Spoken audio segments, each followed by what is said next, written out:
Morning guys, welcome to my latest prediction video. This is week 14, the big week of playoffs and rename shame game implications. I just want to start by saying thank you to Brad for filling in for me last week. I recovered from being on death's door and I'm excited to get back and do one of these videos. So we'll start with me versus Tom. Difficult week for me, having been pretty badly bit by the injury bug.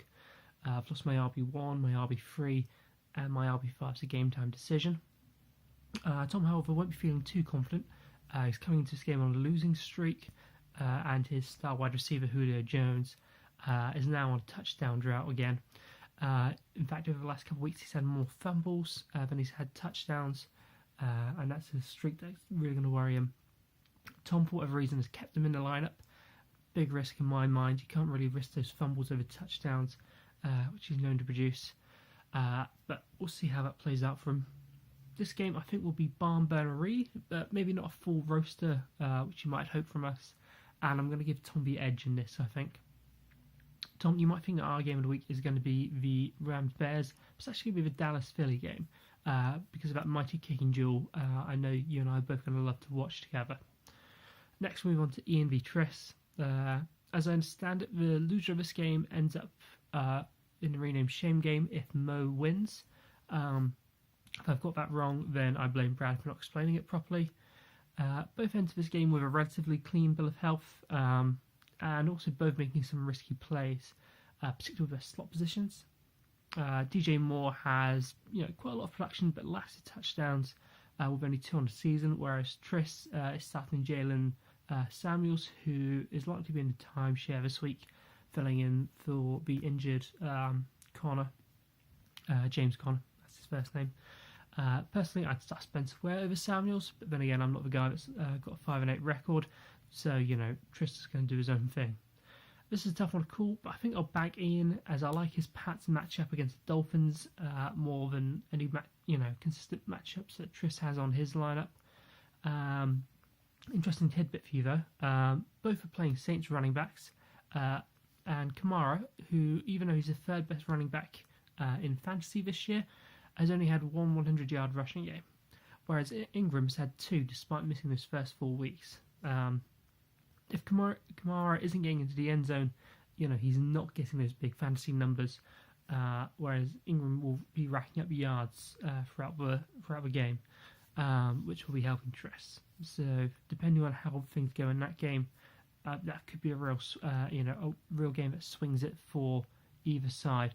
So make sure that you have the Saints Tampa game on this week, guys, as that will be your game of the week. Next we move on to Tread v Phil, a game that has 0 value other than for the draft bracket. Tread is making some interesting choices here. He's got Cohen, who's either hot or cold, Carson, who's usually very cold, and the Giants' defense is actually used to put out barn burners, which have reached an otherwise uncontrollable level.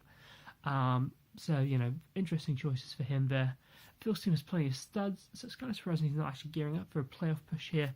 I'll back Phil to win this one, but I'd say keep a close eye on that Colts-Houston game.